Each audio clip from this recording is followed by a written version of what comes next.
Welcome to Campercast. This is my first video. Campercast is bigger than just making terrariums. It's going to be lots of other things, but you'll be able to find it if you're interested. You're here for terrariums, so I just want to quickly talk about what this video is going to be about, because there's quite a lot of information that I give to you in the video, so this is just a little bit of a relax before we go into it. I want these videos to be calming, interesting, and this is number one ever. I've just bought an iPad that I'm filming on right now.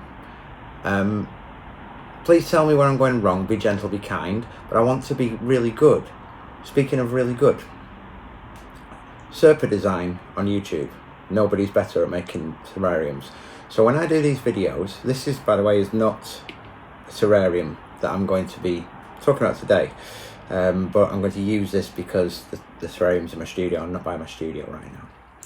Tanner on Serpa Design is the best in the world at this. He's amazing, and everything I do is a byproduct of Tanner. He wouldn't be happy with me with my slightly ailing mosses here right now, would you, Tanner?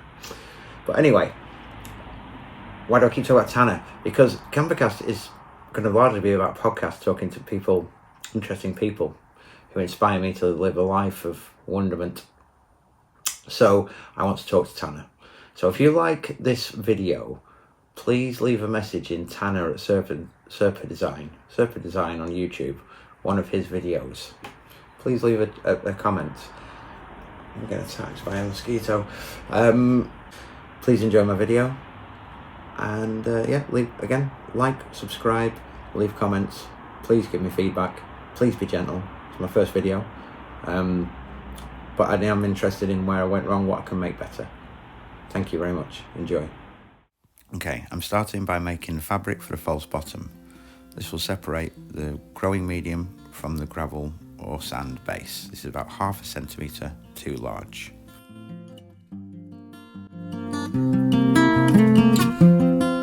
Now I'm adding a layer of sand. This is called the false bottom, or in groundsmanship, a perched water table. I'll do a separate talk on this later. Now I've added the bottom and some graphite. Activated carbon or chemical-free lumpwood charcoal, about 1 millimetre, and even it out. This filters the water coming in and out. Now I'm adding the substrate, which is a mixture of sand, twiggy material, generally what you collect from the bottom of a tree. Not too nutrient-rich dense. Don't add too many nutrients, and definitely don't add any fertiliser. Nothing man-made here. All basics.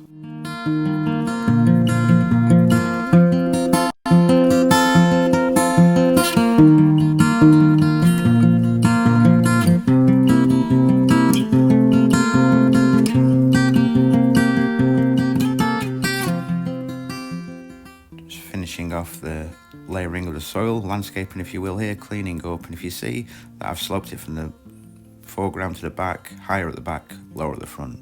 Now I'm adding a couple of plants. I just simply grab the roots. I'll give details as to what plants specifically when I find out what they are. As you can see, I'm adding them. I bought all sorts of tweezers for this job, but a couple of bamboo skewers did the trick perfectly. This plant was difficult to do. I had to fold the leaves in on itself, if you watch, and then plod it down, be careful not to destroy the roots. That was the most difficult part of this design, and I was very happy with that.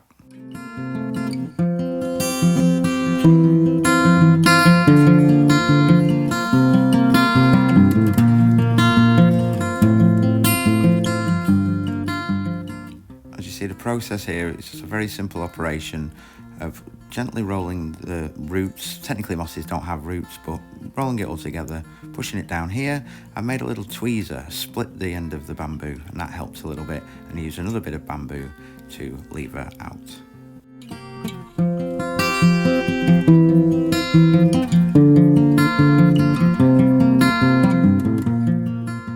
I made a slight mistake coming up here, and you could save yourself the problem right here. Look, putting the sand in now was a bad idea.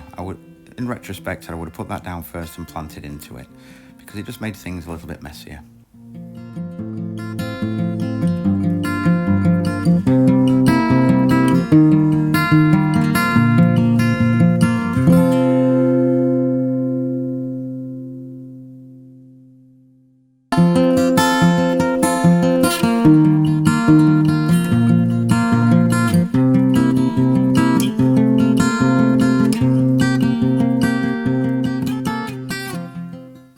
carefully snapping the twig, it allowed me, if you can see now, to get right towards the edges.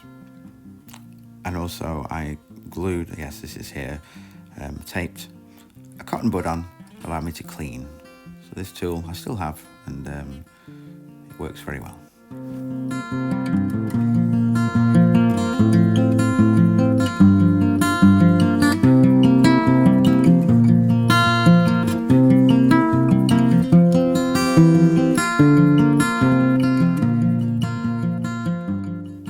Coming towards the end now, just found some nice little twigs with lichen on. I'm going to add them as accent twigs. A couple of pieces of beach glass I've already put in there that I found from Cleveland's Beach in Blackpool. And this is the final stages, cleanups.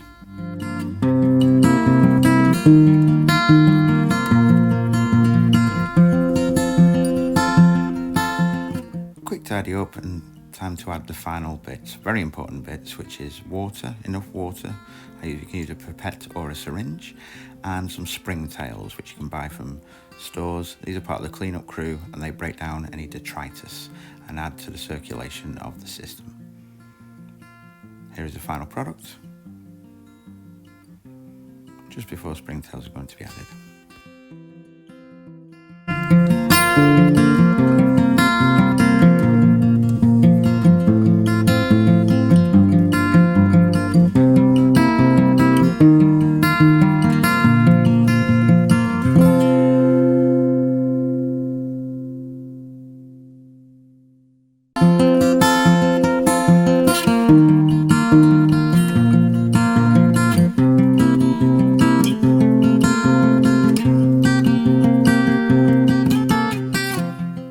Stages of watering here.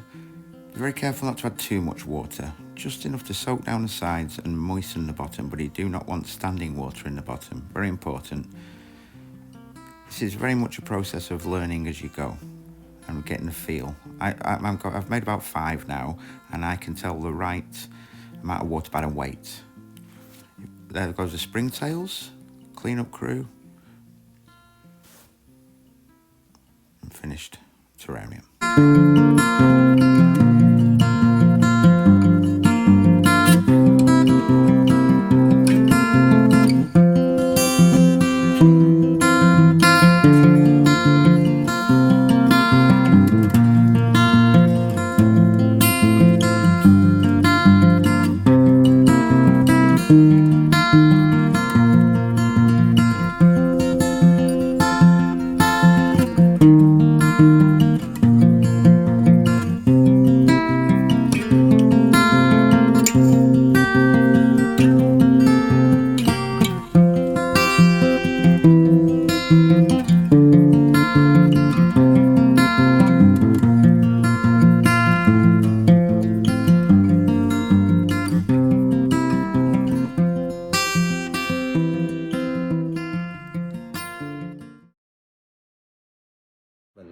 At a rather prestigious rugby club. So terrariums for me, it's very interesting to me because it's like I can use my knowledge of my job and apply them, and that's why I'm 42 years old. I find these fascinating. So I'm going to explain to you right now what a terrarium is, how it works like it works, and how to think about it as a globe, a sealed ecosystem. So the only thing that I could add to Tanner is that, I'm sure Tanner could do this too, but I'm going to choose to talk about how these correlate to having a little earth in your house, and how important that is in times where we struggle, don't we? It's a tough time at the moment, and I want people to have terrariums and nature indoors and enjoy that.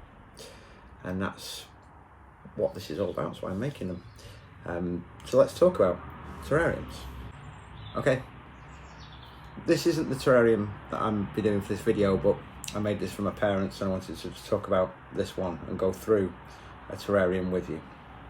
Just lift her up and hopefully that angle will be good.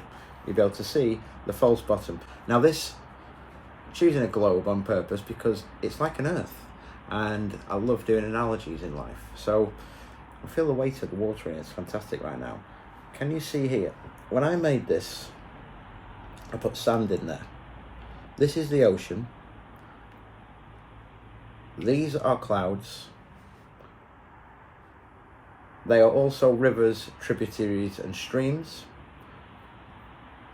So let's talk about that. It's called a false bottom. In my groundsman field, I call it a perched water table also. What we're trying to do is have equal amounts of oxygen and water in between the cavities. A lot of people think that roots grow in soil. That's physically impossible. What you want is what's called a colloid, which is a mixture of different particle sizes and different pore spaces between those sizes. So if you imagine tennis balls compared to grains of sand. Now, because you're trying to represent all the soil in the planet, because let's not forget, we've got the ocean, we've got the rivers and streams and tributaries and clouds. We've also got the earth. That earth is the earth. So you're trying to, in that earth, create the same environment as you have on the earth for plants and mosses, etc. So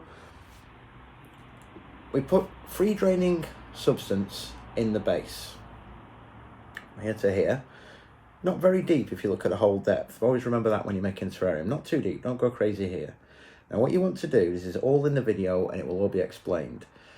You cut either some mesh, windscreen mesh is very good, but I use weed matting, but weed matting that lets water go through, that's porous. This creates the perched water table.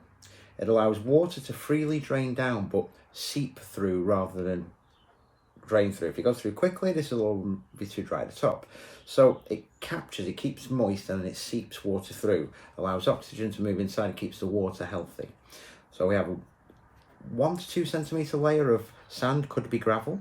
Then the what we would call a blinding layer in groundsman terminology. That stops fine particles, allows the moisture to seep through but stops fine particles getting in underneath, and you can see this. Let me find it. I've done too good a job, I'm proud of myself. Here, yes, right at the front, not very good. This is the mat. So it goes, if you imagine that all the way along the bottom, and then with carbon, activated charcoal, lumpwood charcoal, no accelerant in it, just pure charcoal, carbon. Aquarium filter carbon is very good, activated carbon. Small layer of that on the bottom. This is your bedrock of the earth. This is the limestone. Water seeps through that and filters it. So in the morning, when the oceans evaporate and turn into clouds, which is what happens on the planet, you want to see a nice healthy amount of this on the side, but not everywhere. Everywhere is a sign you have too much water. To fix that, take the lid off, wipe it every day till this stops happening and you get something like this. That's the optimum amount of water. Very tempted to put too much water in these, do not do that. So, the soil itself. I like to go out under a tree, grab some soil. I'll do a future video on how to make the substrate. I just grab what's underneath the tree, leaves, twigs, everything. Look at my hands, I've been out doing it today. COVID, I'll clean my hands later, don't worry about it. So grab a handful, and you want roughly equal parts of soil under a tree, twiggy roots, bits like that, break it all up, and some sand. You know, you could add dried sphagnum moss and watch Tanner's videos, they're better than me. When you make this, you want to slope it. Any glass terrarium has a seal. This is plastic. I do apologise for the scratches on this. Any glass terrarium has a seal. You can see the seal here actually, even this one has it there. Okay. You don't want to look at that, do you? See how the soil goes from low to high. Slope it from front to back. If that was what you want, you could make a hill in the middle if you wanted, but in general, slope it from front to back. Then planter. Tweezers. In this video, you'll see me working a lot with a bamboo stick, but when it's a big opening like this, really nice set of tweezers will really help. I'm going to do future videos. I'm going to do a video on this soon. That's the ocean. The ocean contains the water that's filtered by the bedrock, which is the graphite there. The graphite acts as that filtering medium and filtering substrate, pre-substrate, that allows the water when it goes downwards there to filter, and when it comes upwards to filter. Then you have the growing medium with a good, put it down then, with a good colloid. which is an equal amount of pore space, and within the pore space is oxygen and water. That's why it's good to have some sand in your mix. Very important, I did not mention, don't have too nutrient rich soil. That's why I get soil from around the base of trees. It's just its own leaf litter. Some nutrient poor, but it's good for this. Starting to learn a lot about nature and humanity. The more we mess with things, the more problems you get. If you're anything human in these, they die. Anything, don't put Miracle Grow or any fertilizer in these, it will die. Slope it how you want it, plant it how you want it, put stones in how you want it, do it how you want it. This is the best fun ever. Now, this is going to change your world, hopefully. I like this to change your world. Go out this weekend, get a kill in the jar. Get an old jar you're about to chuck in the bin, don't chuck it in the bin. Get a jam jar. Go and get some moss. Start looking at moss. Moss is amazing. Just go walk in the woods, go look down all the time. You'll start seeing moss everywhere, which will change your world. And make a terrarium. One important thing that I forgot to mention is the clean-up crew. Put a couple of wood lice in here, isopods to you American guys. Wood lice isopods are everywhere. Go down pet shop and get some springtails.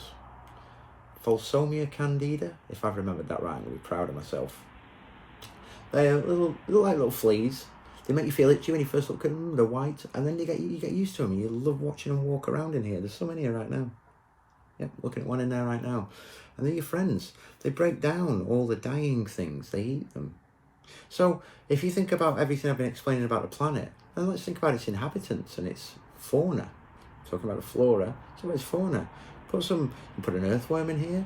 You can put some isopods, wood lice in here, and some springtails. And they breathe in the oxygen that the plants make. And they give out carbon dioxide that the plants breathe. Circle of life, Hakuna Matata, guys. It's amazing. I want your feedback and advice.